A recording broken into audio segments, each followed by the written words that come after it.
Welcome back, audience. All right. Make sure the plague that was not plague, but the infection was affecting Mother Base has stopped, and now I'm listening to the tapes, and there's a bunch of them, so I'm gonna continue listening on. So yeah. Parasites. They were tested in other regions? Their physiology requires that they be tested under varied conditions. Another test site was in Afghanistan. So it was the parasites there. Both the Pashto and Tajik languages are spoken in the mountains of Afghanistan, and population density is low. Ideal testing grounds for how accurately the parasites target only the specified language. It is also relatively easy to prevent the spread of infection. And the results? The first test, I am told, was a success. Once the Pashtun Mujahideen were infected with the Pashto strain, they were all but wiped out.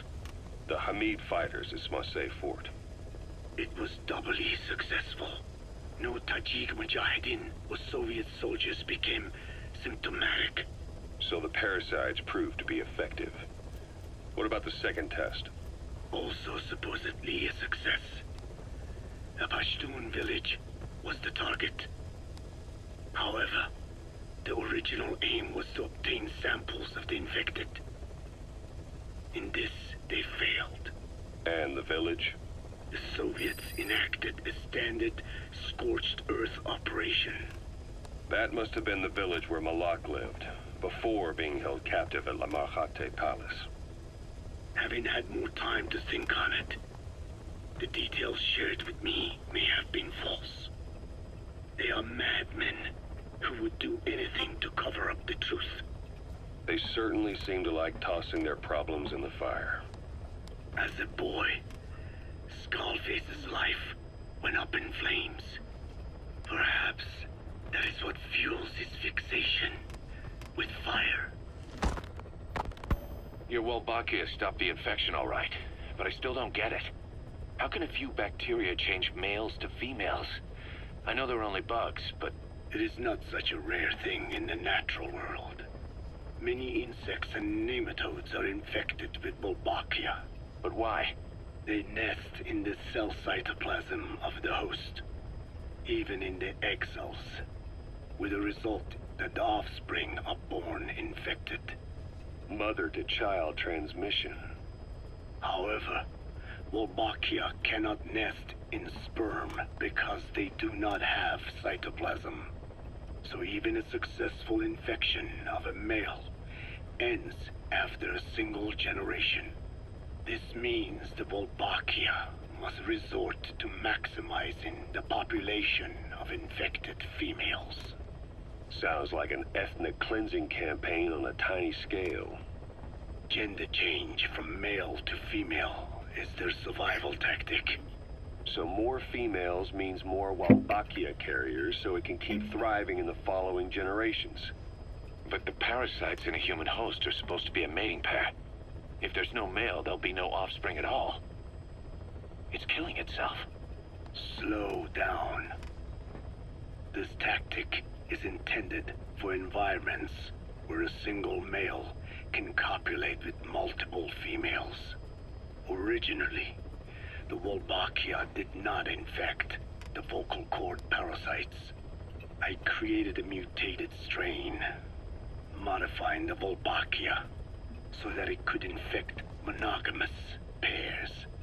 The Wolbachia's greatest multiplying tactic, the male-to-female change, worked against itself in the monogamous parasites. Just as you said. Then, I performed repeated selection of Wolbachia strains until I achieved 100% certainty of male-to-female conversion. Creating female-female pairs, unable to reproduce. And you say the Wolbachia affects the host of the host, that is, us, cutting off our means to reproduce? It is almost certain. Of course, we will not turn female. After all, Mammals possess no natural gender-changing function, but some Wolbachia strains can cause cytoplasmic incompatibility in the host. Is that some cell deformity? Put simply, it means the altered sperm of infected males kill the female's egg on contact. And that's happened to us? Yes. And yet, what occurs in humans is not just simple CI. To date, there are no cases of Wolbachia affecting humans. The fact that this strain causes this effect, is it the vocal cord parasite's affinity with humans? I do not know enough to say for sure. So the parasite warps the host. Reminds me of what Skullface said. It is the way of all organisms to create their own optimal environment. Just look at you and this base. Organisms that cannot do this are doomed to extinction. The difference with parasites is that their environment is another organism. That creates a connection between life and life. Parasitism, symbiosis, or death. In this way, the host too is challenged to adapt. About this OKB-0 Emmerich was talking about. Its location and features match the citadel in the mountains northeast of the Soviet base camp. Built during the time of Alexander the Great, it was left in ruins following one of Genghis Khan's campaigns. Its occupants changed time and again due to war, and it was expanded on more than one occasion.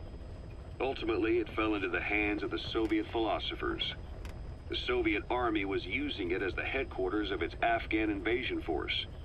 But it would seem that Skullface's connections with the philosophers gave him license to develop Sahelanthropus there. And that's what Emmerich was doing at the place, before he got the axe. But OKB is a designation the Soviets use for weapon design bureaus. There's no way they'd have one of those in Afghanistan. And in principle, the numbers that follow OKB are always integers above 1. There is no 0. Perhaps this was a secret facility of the Soviet and Chinese philosophers dating back prior to World War II. Though it's more likely Skullface just picked a fake name that more or less fit the Soviets' pattern. He doesn't go there often, but he sure as hell won't miss this. They use the heliport on top of the tower for his visits. Start by heading for the heliport. Then wait for your chance to make contact with Skullface. It seems Sahelanthropus's armor is made from depleted uranium. That offers some serious protection. The U.S. military is planning on using it for its main battle tanks, too. Maybe that's where Emmerich got the technology. Uranium? They're using nuclear fuel for armor now? No. What they use for nuclear fuel is uranium-235, which is extracted from natural uranium. Depleted uranium is a byproduct of that process. Sort of like the leftovers, I guess. The garbage. Uranium-235 makes up 0.72% of natural uranium, whereas depleted uranium contains only 0.2%. What are the benefits of using it for armor? It's a pretty short list. Uranium's a heavy metal, like lead, meaning it can hold a greater amount of kinetic energy. But it also boasts a hardness closer to tungsten. That makes it an ideal material to use for, say, armor-piercing ammunition penetrators. But it's not the best choice for armor. Its volume is less than that of ceramics, but for an equal weight, you could end up with less protection. So why use it then? According to Emmerich, it came down to him being unable to source ceramics technology from a manufacturer. Plus, given that it's an upright walking vehicle, he wanted to reduce the bulk of certain areas. Despite all that, depleted uranium still makes for some tough armor, and Emmerich says it's been proven in live fire tests. It stops most Soviet tank shells. Code Talker, what are the metallic archaea? Volcanic craters spewing sulfur. Water hot enough to boil your skin off. Ocean depths of 800 plus atmospheres. Wastelands radioactive enough to kill you where you stand. There are groups of organisms that survive despite. No. Because of living in such environments. I've heard about them. Extremo... something. Extremophiles. By selecting certain species, then subculturing and repeatedly modifying them, I created a metallic offspring of pure archaea. They subsist on metals rather than organic matter. And some of them even consume uranium? Yes. Uranium enrichment archaea metabolize only uranium-235. As a result, they produce weapons-grade enriched uranium. How is that possible? Consider how plants fractionate carbon isotopes when they conduct photosynthesis. Nature possesses abilities beyond our imagination. So it was archaea that brought down your chopper? Corrosive archaea, yes. They oxidize metals, feeding off the energy in the electrons they receive. What became of the wreckage? We had the R&D team retrieve samples for study in airtight plastic containers, of course. Prudent. We shall extract archaea from it in good time. They should help you fight back against Blagana. Any chance we could start now? It doesn't have to be a lot. I might just have another use for them. If it's only a small amount you need. That's fine. I'll get the R&D team to assist. Let's go. South Africa was previously suspected of developing nuclear weapons. It already had a conspicuous presence at the UN because of apartheid and its armed expansionism. But when neighboring Angola and Mozambique became socialist countries in '74, South Africa felt hounded into a corner. So it accelerated its nuclear program to protect itself. 3 years later, the Soviets discovered a test facility, and 2 years after that, an American satellite observed a flash in the southern Indian Ocean. It said this was South Africa conducting a nuclear test with the help of a certain ally. Skullface used the situation in South Africa to get this ally to lend a hand. They both wanted nukes, so it was a mutually beneficial relationship. On the surface, anyway. I figure South Africa started getting serious about nuclear weapons production in '75. In '74, the government was still able to get by with bluffing that it had a nuclear arsenal. But the year after, word spread that an independent armed group in the Caribbean was crushed by Cypher for possessing a WMD. That's right, boss. What happened to you and your men was the reason South Africa decided to push ahead with nuclear development. A force independent of any country getting its hands on a nuke. That was a threat to the existence of countries everywhere. It wasn't just South Africa. Your presence pushed a lot of countries to get nukes. The world was scared of you. You were a threat to more than just the Cold War. If nations are gears in a machine, you had the power to smash them loose and watch the whole world grind to a halt. Emmerich uses external... Okay, audience, it looks like there's like one more tape, but I don't have enough time to, get that tape started. So I'm going to stop right here, and then I will listen to that final tape, and then resume things as I normally would. Okay, audience, thank you for listening, if you even bother to, whatever. Okay, audience, I'm going to go now, start making another video.